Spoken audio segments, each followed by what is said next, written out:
I'm a firm believer that the things that you love as a kid come back to you as an adult. This is me as a kid. My favorite movie was Peter Cottontail. I especially like seeing all the rabbits move in one scene. It's kind of like magic. I'm sure it was a nightmare for all the animators, though.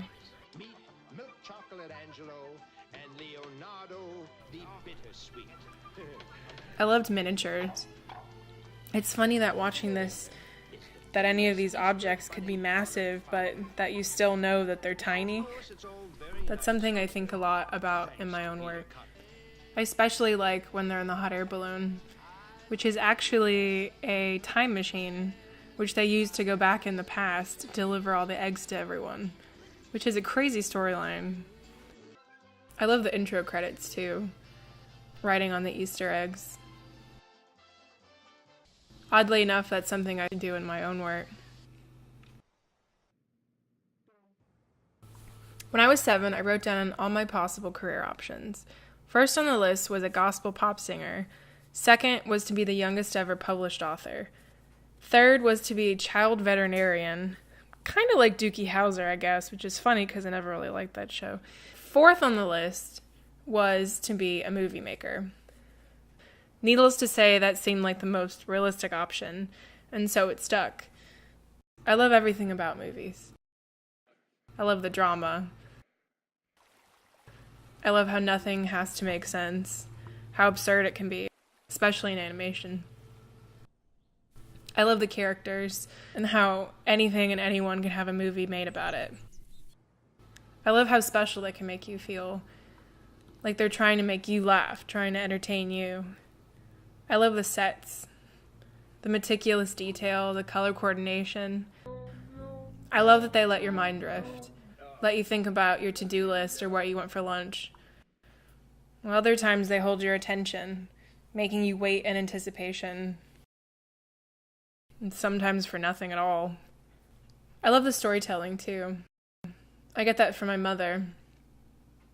We can take a 3-word story and turn it into a 20-minute epic. I like that, though.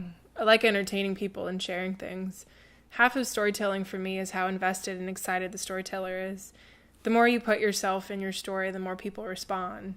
It took me a while to find out how to show myself in my work. I'd been interested in dioramas and making characters and sets and environments, but it never seemed to translate all that I wanted it to. They just seemed sort of lifeless. So I started to animate them. Being an animator is like being all of the actors in a play at once. You have to think about how personalities differ and how each character would move and what they would do and how they react. It's about finding out who they are.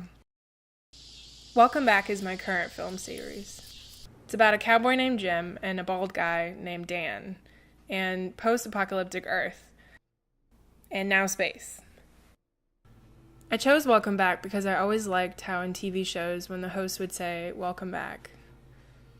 I feel like the host, warmly greeting the audience, asking them to stay for a while. When someone asks me what my films are about, it's a hard question to answer.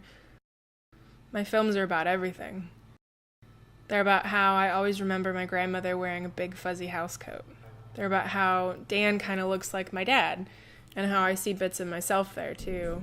It's about exploring and traveling, about things that make me laugh, and about things that maybe shouldn't make me laugh.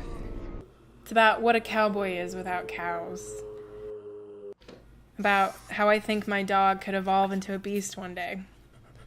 It's about getting irritated, about loneliness, about how great cookies are, about not belonging, about quietness,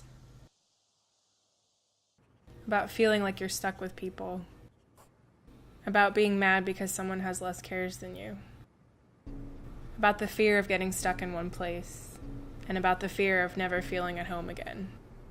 My films are about everything, and the more I make, the more I see myself in them.